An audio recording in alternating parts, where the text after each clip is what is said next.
തദ്ദേശ സ്ഥാപനങ്ങളിലേക്കുള്ള തെരഞ്ഞെടുപ്പ് കഴിഞ്ഞു. UDF-നാണ് മേൽക്കൈ. ഇനിയിപ്പോൾ വിവിധ തദ്ദേശ സ്ഥാപനങ്ങളിൽ ചെയർമാൻമാരെയും മേയർമാരെയും പ്രസിഡന്റുമാരെയും ഒക്കെ കണ്ടെത്തണം. അതിനുള്ള ശ്രമങ്ങൾ ആരംഭിച്ചു കഴിഞ്ഞു. അപ്പോഴേ തുടങ്ങി UDF-ൽ പ്രശ്നങ്ങളെ നമുക്ക് രണ്ടായി തിരിക്കാം. ഒന്ന് മുന്നണിയിലെ ഘടകകക്ഷികൾ തമ്മിലുള്ള തർക്കം, മറ്റൊന്ന് കോൺഗ്രസിനകത്തുള്ള തർക്കം. മുന്നണിയിലെ ഘടകകക്ഷികൾ തമ്മിലുള്ള തർക്കം അതിൻ്റെ ഏറ്റവും ഉയർന്ന രൂപം കേട്ടത് കൊല്ലത്ത് നിന്നാണ്. RSP നേതാവ് A. അസീസ് മുസ്ലിം ലീഗിനോട് ചോദിച്ചത് നാണമുണ്ടോ നിങ്ങൾക്ക് എന്നാണ്. നാണമില്ലേ മുസ്ലിം ലീഗ് എന്നാണ്. UDF-ലെ ഘടകകക്ഷിയാണ് മുസ്ലിം ലീഗ്. UDF-ലെ ഘടകകക്ഷി തന്നെയാണ് RSPയും മുസ്ലിം ലീഗും തമ്മിൽ പ്രശ്നമുണ്ടെങ്കിൽ UDF-ന്റെ യോഗത്തിൽ സംസാരിക്കാം, അതല്ലെങ്കിൽ ഉഭയകക്ഷി ചർച്ചയോടെ പരിഹരിക്കാം, അതല്ലെങ്കിൽ RSP നേതാക്കൾക്ക് മുസ്ലിം ലീഗ് നേതാക്കളെ വിളിക്കാം, അതല്ലെങ്കിൽ മുസ്ലിം ലീഗ് നേതാക്കൾക്ക് RSP നേതാക്കളെ വിളിച്ച് ഫോണിലൂടെ സംസാരിച്ച് പ്രശ്നങ്ങൾ പരിഹരിക്കാം. എന്നാൽ അതൊന്നുമല്ല ഉണ്ടായത്. RSP നേതാവ് A. അസീസ് കൊല്ലത്ത് വാർത്താസമ്മേളനം വിളിച്ച് മുസ്ലിം ലീഗിനെ വെല്ലുവിളിക്കുകയാണ് ചെയ്തത്. നാണമുണ്ടോ മുസ്ലിം ലീഗ് എന്ന് ചോദിക്കുകയാണ് ചെയ്തത്. എന്തുകൊണ്ടാണ് RSP നേതാവ് ഇങ്ങനെ പറഞ്ഞത്? കൊല്ലം ജില്ലയിലെ ഇരവിപുരം സീറ്റ് വേണമെന്ന് മുസ്ലിം ലീഗ് ആവശ്യപ്പെട്ടു. അതിനെതിരെയാണ് പ്രതിഷേധം. കൊല്ലം നഗരസഭയിൽ മുസ്ലിം ലീഗിന് 5 സീറ്റ് നൽകിയിരുന്നു. അവർക്ക് മത്സരിക്കാൻ ആളില്ല. 3 സീറ്റിൽ മാത്രമാണ് മത്സരിക്കാൻ കഴിഞ്ഞത്. മത്സരിക്കാൻ ആളില്ലാത്ത പാർട്ടിയാണ് കൊല്ലം ജില്ലയിൽ മുസ്ലിം ലീഗ്. ആ മുസ്ലിം ലീഗാണ് പറയുന്നത് ഒരു സീറ്റ് വേണം, അത് ഇരവിപുരം സീറ്റ് വേണം എന്ന്. നേരത്തെ PKK ബാവ അവിടെ മത്സരിച്ച് ജയിച്ചിരുന്നു. അതുകൊണ്ട് ആ സീറ്റ് മുസ്ലിം ലീഗിന്റെ സീറ്റല്ല, അത് RSPയുടെ സീറ്റാണ്. ഒരിക്കലും വിട്ടുതരാൻ കഴിയില്ല. നാണമില്ലേ നിങ്ങൾക്ക് സീറ്റ് ചോദിക്കാൻ എന്നാണ് A. അസീസ് RSP നേതാവ് ചോദിച്ചത്. മറ്റൊരു തർക്കം മുസ്ലിം ലീഗും കോൺഗ്രസും തമ്മിലാണ്. അത് എറണാകുളത്താണ്, കൊച്ചിയിലാണ്. കൊച്ചിയുടെ ഡെപ്യൂട്ടി മേയർ സ്ഥാനം ഒരു ടേമിലെങ്കിലും, എന്ന് വെച്ചാൽ 1 വർഷമെങ്കിലും അല്ലെങ്കിൽ 2 വർഷം ഒരു ടേം നിശ്ചയിച്ച് ആ ടേമിൽ ഒരു പ്രാവശ്യമെങ്കിലും മുസ്ലിം ലീഗിന് നൽകണം എന്ന ആവശ്യം മുസ്ലിം ലീഗ് നേതൃത്വം മുന്നോട്ട് വെച്ചിരുന്നു. അത് അപ്പാടെ തള്ളിക്കളഞ്ഞു കോൺഗ്രസ്. ഇതിനെതിരെ വലിയ പ്രതിഷേധമാണ് മുസ്ലിം ലീഗിനകത്ത് ഉയർന്നു വന്നിരിക്കുന്നത്. മുസ്ലിം ലീഗിന്റെ സംസ്ഥാന സെക്രട്ടറി മാധ്യമങ്ങളോട് പറഞ്ഞു, അഡ്വക്കേറ്റ് മുഹമ്മദ് ഷാ മാധ്യമങ്ങളോട് പറഞ്ഞു, കോൺഗ്രസുമായി ഇനി സഹകരിക്കില്ല, ഇനി നിസ്സഹകരണമാണ് കൊച്ചി നഗരസഭയിൽ എന്ന്. ആ വാക്കുകൾ കേൾക്കാം. ചർച്ച പോലും ചെയ്യാതെ പ്രഖ്യാപിക്കാം. അവരെ ഞങ്ങളെ എന്തിനായിരിക്കും വിളിച്ചത്? മുന്നണി സംവിധാനത്തിൽ സ്വന്തമായി ഭൂരിപക്ഷം കിട്ടിയാൽ പിന്നെ മുന്നണി ചർച്ച ചെയ്യേണ്ട എന്ന ആറ്റിറ്റ്യൂഡ് തെറ്റ്. മുസ്ലിം ലീഗ് കൊല്ലം നഗരസഭയിലും ഡെപ്യൂട്ടി മേയർ സ്ഥാനം ആവശ്യപ്പെട്ടിട്ടുണ്ട്.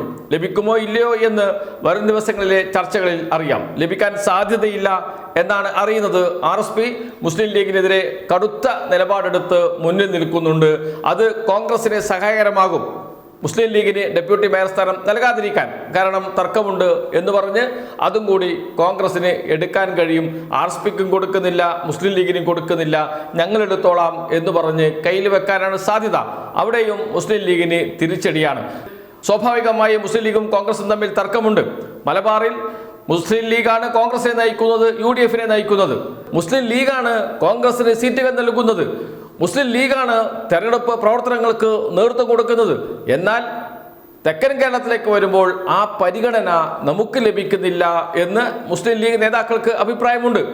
കോൺഗ്രസ്സാണ് പരിഗണന നൽകേണ്ടത്, എന്തുകൊണ്ട് നൽകുന്നില്ല എന്ന ചോദ്യം ഉയരുകയും ചെയ്യുന്നുണ്ട്. അത് കോൺഗ്രസും മുസ്ലിം ലീഗും തമ്മിലുള്ള തർക്കത്തിലേക്ക് നീങ്ങും. വലിയ പൊട്ടിത്തെറിയൊന്നും ഉണ്ടാകില്ല.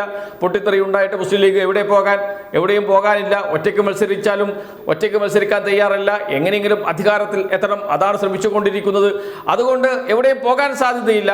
എങ്കിലും ചില തർക്കങ്ങൾ ഉണ്ടാകും. പക്ഷേ RSPയും മുസ്ലിം ലീഗും തമ്മിലുള്ള തർക്കം അങ്ങനെയല്ല, അത് വളർന്ന് വലുതാകാൻ സാധ്യതയുണ്ട്. ഒരു പക്ഷേ മുസ്ലിം ലീഗ് RSPയെ UDF-ൽ നിന്ന് പുറത്താക്കണം എന്ന ആവശ്യം ഉന്നയിക്കാൻ വരെ സാധ്യതയുണ്ട് എന്ന വാർത്തകളാണ് പുറത്തു വരുന്നത്. മറ്റൊന്ന്, കോൺഗ്രസിനകത്ത് AI തർക്കമാണ്. കോൺഗ്രസിൽ ഗ്രൂപ്പില്ലാത്ത കോൺഗ്രസ്സാണ് ഇപ്പോഴുള്ളത് എന്ന് കോൺഗ്രസ് നേതാക്കൾ ആവർത്തിച്ച് പറയുമ്പോഴും കോൺഗ്രസിൽ ഗ്രൂപ്പുണ്ട്. ഉള്ള ഗ്രൂപ്പ് നേതാക്കൾ, ഗ്രൂപ്പ് മാനേജർമാർ രംഗത്തിറങ്ങിക്കഴിഞ്ഞു. തദ്ദേശ സ്ഥാപനങ്ങളിലേക്ക് നടന്ന തെരഞ്ഞെടുപ്പിൽ മേൽക്കൈ നേടിയതോടെ ഗ്രൂപ്പ് മാനേജർമാർ രംഗത്തിറങ്ങിക്കഴിഞ്ഞു. അവർ കൊച്ചിയിൽ നാം കണ്ടതുപോലെ അധികാരം പങ്കിട്ടെടുക്കാൻ തുടങ്ങിയിരിക്കുന്നു. അപ്പോഴും രണ്ട് ഗ്രൂപ്പുകളും ലാറ്റിൻ കത്തോലിക്ക എന്ന സമുദായ സംഘടനയ്ക്ക് കീഴടങ്ങിയാണ് പ്രവർത്തിക്കുന്നത് എന്നതേ ഉള്ളൂ. പക്ഷേ രണ്ട് ഗ്രൂപ്പിന് വേണ്ടി മേയർ സ്ഥാനവും ഡെപ്യൂട്ടി മേയർ സ്ഥാനവും 2.5 വർഷമായി മാറ്റി 2 ടേമാക്കി മാറ്റിയത് നാം കണ്ടു. അത് കൊച്ചിയിൽ മാത്രം ഒതുങ്ങില്ല, ജില്ലയിലെ മറ്റ് സ്ഥലങ്ങളിലേക്കും അത് വ്യാപിക്കാനുള്ള സാധ്യത വളരെ വളരെ കൂടുതലാണ്. മറ്റൊന്ന് കോൺഗ്രസിലെ മുഖ്യമന്ത്രി കുപ്പായക്കാരുടെ എണ്ണമാണ്. അത് 3 3 ഒതുങ്ങുമോ? ഇല്ല എന്നാണ് ഇപ്പോൾ അറിയുന്നത്. മുല്ലപ്പള്ളി രാമചന്ദ്രനും VM സുധീരനും ഒക്കെ നിയമസഭയിൽ മത്സരിക്കാൻ തയ്യാറെടുത്ത് നിൽക്കുന്നു. അങ്ങനെ വരുമ്പോൾ പ്രതിപക്ഷ നേതാവ് VD സതീശൻ, മുൻ പ്രതിപക്ഷ നേതാവ് Ramesh Chennithala, AICC general secretary KC Venugopal, ഈ 3 പേർ ഇപ്പോൾ തന്നെ രംഗത്തിറങ്ങി. അതിൽ PR-നെ ഉപയോഗിച്ചുകൊണ്ട് പ്രചാരണം ആരംഭിച്ചു കഴിഞ്ഞു KC വേണുഗോപാലും VD സതീശനും. അതിൻ്റെ ദൃശ്യങ്ങളൊക്കെ ഇതിനകം തന്നെ പുറത്തു വരികയും ചെയ്തിട്ടുണ്ട്. അതിൻ്റെ പൊള്ളത്തരം ചൂണ്ടിക്കാണിച്ചുകൊണ്ട് സോഷ്യൽ മീഡിയയിൽ ചർച്ചയും ആരംഭിച്ചിട്ടുണ്ട്. പക്ഷേ ഇപ്പോഴിതാ മറ്റ് 2 പേർ കൂടി രംഗത്തിറങ്ങുന്നു. VM സുധീരനും മുല്ലപ്പള്ളി രാമചന്ദ്രനും മത്സരിക്കാൻ തയ്യാറെടുക്കുന്നു എന്ന വിവരമാണ് വരുന്നത്. എന്ന് വെച്ചാൽ മുഖ്യമന്ത്രി കസേര ലക്ഷ്യമിട്ടുകൊണ്ട് 2 പേര് കൂടി, അങ്ങനെ 5 പേരായി. 5 പേർ തമ്മിലുള്ള തമ്മിലടിയായിരിക്കും കോൺഗ്രസിലുണ്ടാകുക. കോൺഗ്രസിൽ MLA-മാരെ തങ്ങളുടെ പക്ഷത്ത് നിർത്താൻ, കോൺഗ്രസിൽ വിജയിക്കുന്ന സീറ്റുകളിൽ സ്ഥാനാർത്ഥികൾ ആരാണ്, ജയിച്ചു വന്ന ഞങ്ങളുടെ കൂടെ തന്നെ നിൽക്കണം, അതിനുവേണ്ടി അവരവരുടെ അനുയായികളെ സ്ഥാനാർത്ഥികളാക്കാനുള്ള വലിയ അടി കോൺഗ്രസിനകത്ത് വരാൻ പോകുന്നു.